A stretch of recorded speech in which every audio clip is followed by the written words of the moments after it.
Outro dia um amigo meu me perguntou, por que que você fala laterráqueos? Aí eu falei, uai, porque a gente mora na Terra. Aí ele, por que que você não fala humanos? Aí eu falei, ah, fofinho. Então, olá humanos. Hoje eu ia falar sobre um assunto que não estava encaixando direito em palavras, mas aí eu li este livro. Me arrebatou. Os Quatro Compromissos, do Dom Miguel Ruiz. Fala sobre uma filosofia tolteca, que é um povo no sul do México, que são conhecidos pelos antropólogos como homens e mulheres de sabedoria, assim como os astecas, os incas, os maias.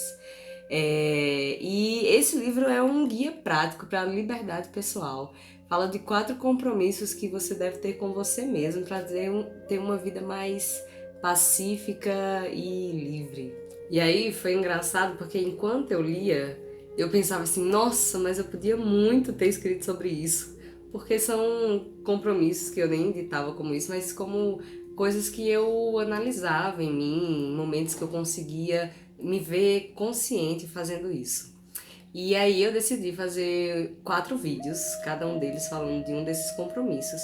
E se fizer sentido para você, não como lei, não como regra, não como algo inquebrável, porque a gente não precisa desse peso nem dessa cobrança, tá?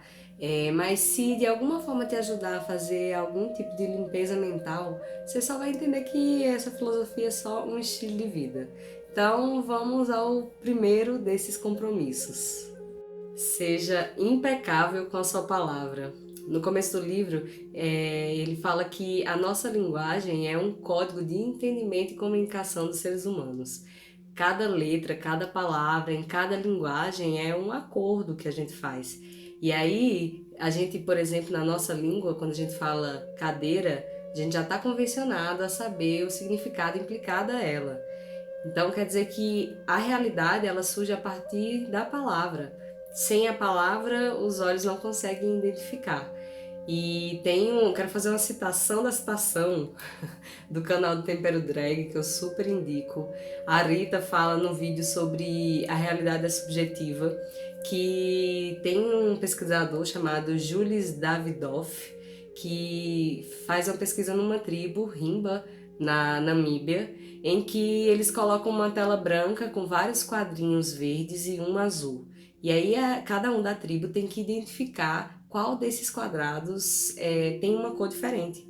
E o mais incrível é que nenhum deles consegue identificar, porque na tribo não existe uma palavra que diferencie o verde do azul. Não é doido? E a partir desse primeiro compromisso é expressado esse poder de criação e expressão de criatividade que a palavra tem. E que é a maior ferramenta que o ser humano pode ter. É como uma ferramenta de magia mesmo. Se fala como uma espada de 2 gumes que corta dos 2 lados, sendo um desses lados o mau uso da palavra. E a palavra mal usada, ela cria um inferno, ela destrói tudo ao redor. E uma palavra impecável cocria beleza, plenitude, um paraíso na terra. Dá para entender que impecabilidade quer dizer sem pecado, né? Mas aqui a gente não está trazendo um conceito ortodoxo cristão sobre pecado e pecador. Aqui é uma outra filosofia em que o maior dos pecados é a autorrejeição. O pecado começa a partir do momento que você se rejeita. E a impecabilidade é você não ir contra a sua própria natureza, é você assumir responsabilidade dos seus atos sem julgamento nem culpa, nem consigo, nem, obviamente, com os outros. Ser impecável na palavra é não usá-la contra você mesmo.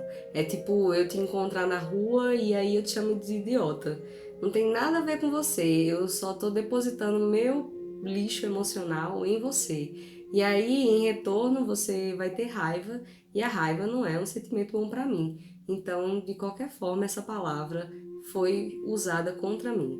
Ser impecável é você usar a palavra em direção à verdade, ao amor. A gente tá cheio de veneno emocional, né? Enquanto tem esse veneno, as palavras saem duras, elas fazem diminuir pessoas, a gente mente para as pessoas e para si mesmo.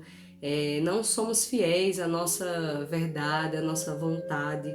Então fica fácil de mentir o tempo todo para si e para os outros, tipo quando um amigo te chama para sair e você não consegue dizer não porque somos acostumados a sermos sociais e aí fala que vai, mas lá no fundo sabia que ia preferir ficar em casa para assistir um Netflix e no fim das contas fura com a pessoa e mentiu para si e mentiu para o outro. Co-criamos o nosso próprio inferno com as nossas palavras, depositamos nos outros as nossas dores, nossos medos, frustrações. A gente acaba assumindo compromissos com as palavras ditas e as palavras absorvidas. No livro conta a história de uma mãe inteligente, de ótimo coração, que amava sua filha e que, depois de um dia cansativo, exaustivo e estressante de trabalho, ela chega em casa morrendo de dor de cabeça e tudo que ela queria era sossego. E sua filha cantarolava pela casa e corria para lá e para cá, e aumentando o som da voz, até que essa mãe foi ficando tão irritada, mas tão irritada, que ela não conseguiu controlar e gritou: "Cala a boca, sua voz é horrível, não dá para ficar quieta?" E aí, nesse momento, a filha assumiu um compromisso com as palavras ditas pela mãe e começou a ficar mais calada, virou uma garota tímida e, consequentemente, uma mulher que não conseguia se expressar bem, porque passou a acreditar que sua voz era feia e que irritava as pessoas. As palavras são encantamento, sabe? E quando se ouve a opinião de alguém e acredita nisso, você estabelece um compromisso e aí se torna parte do seu sistema de crença. Agora imagine quantas vezes você selou algum compromisso com palavras malditas na sua infância ou até mesmo na fase adulta. Quantas vezes você validou a opinião de alguém contra a sua vontade, ou quando você ouviu alguém dizer que você tá gordo, ou que seu cabelo não tá bonito, ou que você é incompetente e aí você acreditou. Sempre quando uma opinião do externo mexe com você de alguma forma e você passa a acreditar nisso, é bom se questionar se aquilo já não fazia parte do seu sistema de crença. A palavra edifica e a palavra também fere. E a falta de comunicação e expressão de sentimentos, minha gente, destrói qualquer tipo de relacionamento. E a comunicação agressiva também, que vem do espaço de dor e de má interpretação. É tipo você fala uma coisa para a pessoa num sentido, ela entende outro totalmente diferente e aí fica só no campo das ideias, criando um monte de história, não resolve com a pessoa, é tipo, às vezes a pessoa tá até com raiva de você e você não sabe. E o contrário também, às vezes você já usou de palavras agressivas ou interpretou mal alguma situação. Bem, o que tá dentro tá fora, né? Então você pode medir o seu nível de impecabilidade da palavra através do seu amor próprio, ou o contrário, se você perceber que está sendo rígido com os outros, perceba se você não está sendo com você mesmo e comece a usar as palavras como uma ferramenta de magia para a mudança da sua vida. Comece a falar para você mesmo o quanto que você é incrível, que você é inteligente, que você é maravilhosa, competente, que você é foda. Use essa ferramenta de mudança. E esse primeiro compromisso tem a ver com isso, com você ter esse compromisso com você mesma, de ser verdadeira e usar as palavras como forma de expressão do interno para o externo, mas realmente consciente, sabe? Se fizer sentido, continue assistindo os próximos vídeos e eu sugiro também que vocês comprem esse livro. A gente podia fazer até uns debates online também, fazer uma live, não sei.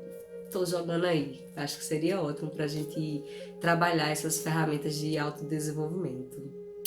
Porque o livro, ó, paz.